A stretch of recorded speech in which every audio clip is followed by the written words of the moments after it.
Assalamualaikum warahmatullahi wabarakatuh. Perkenalkan, kami dari kelompok 9. Kali ini kami akan membahas mengenai kualitas personal, dimensi respon, dan juga dimensi tindakan.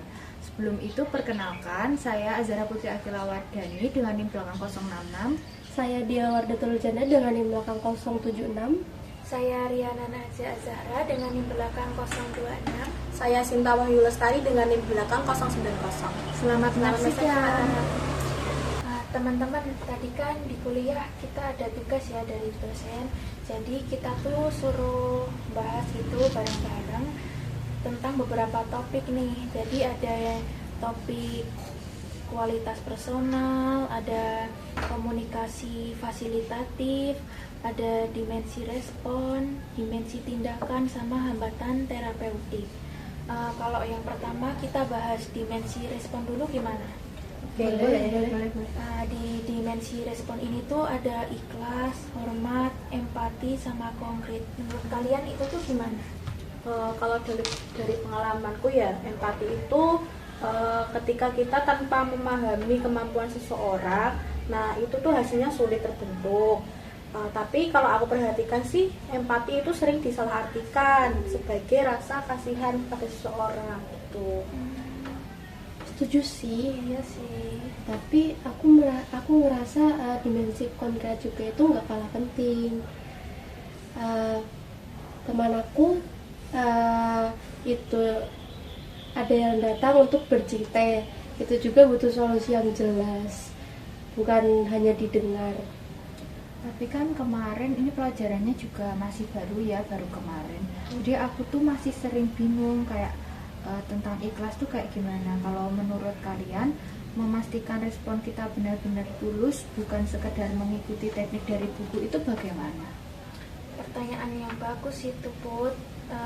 Kita bisa bahas satu persatu, tapi ingat, keempatnya ikhlas, hormat, empati, konkret adalah satu kesatuan. Gitu ya. Boleh aku kasih contoh nggak? Boleh. Nah, kemarin kan tuh ada temen aku ya yang ketahuan mencontek. Nah, dia tuh aku kasih tahu, aku kasih nasihat. Terus aku harus ingat sih, kalau keikhlasan itu adalah niat aku harus untuk membantunya, bukan untuk menunjukkan bahwa dia itu salah. Jadi aku mulai itu dengan diam, terus memberi ruang dia untuk memahami kesalahannya gitu. Kayak gitu ya. Lalu gimana sama hormat, Sin? Gimana kita menunjukkan hormat pada seseorang yang baru aja melakukan pelanggaran itu? Nah, caranya tuh gini, Wardah. Dengan cara kita itu tidak menyerang pada karakternya dia. Nah, aku tuh bilang ke dia kalau aku tuh dengar dia mengalami kesulitan dalam ujian yang dikasih dosen tadi toh. Terus aku bukan ngatain dia kalau kamu tuh salah karena mencontek, itu bukan. Nah, itu salah satu cara untuk menghormati seseorang, karena dia sebagai manusia yang bisa belajar dari kesalahan gitu. Gitu. Tapi bukannya setelah itu kita perlu empati juga ya di dalamnya, bukan hanya mengerti kayak oh teman aku menyontek, tapi memahami nggak sih tekanan, ketakutan, atau rasa putus asa di baliknya? Iya, itu juga benar. Empati itu jembatan. Coba Wardah, misalnya nih, kamu tuh sebagai konselor muda yang dekat usia dengan klien remaja, bagaimana kamu mempraktikkan empati itu sendiri? Aku biasanya coba menanyakan perasaan dan pikirannya tanpa interogasi sih. Misalnya bisa jadi berat ya, merasa harus dapat nilai bagus di semua mata pelajaran. Tapi di sini aku juga sering bingung, setelah empati itu apa yang harus aku lakukan. Nah, dari situlah setelah empati itu konkret masuk.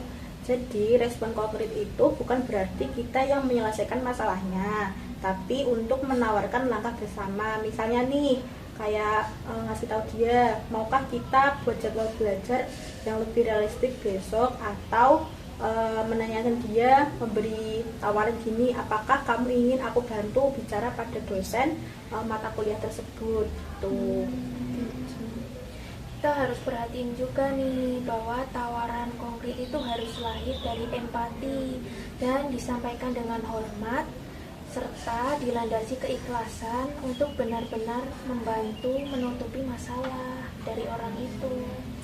Jadi kalau dilihat-lihat dari diskusi kita tuh alurnya bisa fleksibel gitu ya. Mungkin kayak kita butuh konkret dulu, contohnya nih konkret ini untuk meredakan kecemasan, baru kemudian kita bangun empati dan tunjukkan hormat untuk memahami akar dari masalahnya. Tapi gimana kalau dia menolak semua tawaran konkret kita? Itu yang sering membuat aku frustasi sih, dan mempertanyakan keikhlasan sendiri.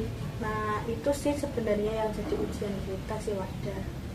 Jadi tuh keikhlasan berarti kita harus ikhlas jika prosesnya lambat atau jika dia memilih jalan yang bukan preferensi dari kita. Jadi hormat itu berarti menghargai mereka untuk tidak siap berubah. Jadi kita perlu memberi dia waktu gitu. Nah, dan di situ itu respon konkret kita bisa berubah bentuk, mungkin menjadi misalnya mengatakan, baik, tidak apa-apa, kita diam dulu di sini selama 10 menit, atau ayo kita bertemu lagi minggu depan untuk membicarakan hal ini sekali lagi. Itu pun adalah dukungan yang sangat konkret. Oke, saya mulai paham ya. Jadi keempat dimensi atau bentuk yang kita bahas tadi itu saling menopang. Mulai dari ikhlas adalah bahan dasar kita, hormat adalah dasar kita, empati adalah kompas yang memandu, dan konkret adalah perahu yang membawa klien menyeberang. Itu tuh contoh-contohnya kayak gitu ya mungkin. Iya, analogi yang bagus itu Putri. Intinya respon kita harus utuh. Jangan sampai kita sangat konkret tapi tanpa empati.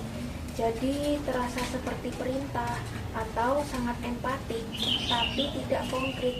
Jadi dia itu merasa dimengerti tapi tetap tersesat, kayak nggak dapat solusi gitu. Ya mungkin diskusi kita soal ini selesai dulu kali ya. Tadi kan banyak yang disebutin Riana. Kita ke berikutnya kali yuk. Ya, Oke. Terima kasih telah menyaksikan video dari kami. Kami minta maaf jika ada kesalahan kata. Wassalamualaikum warahmatullahi wabarakatuh.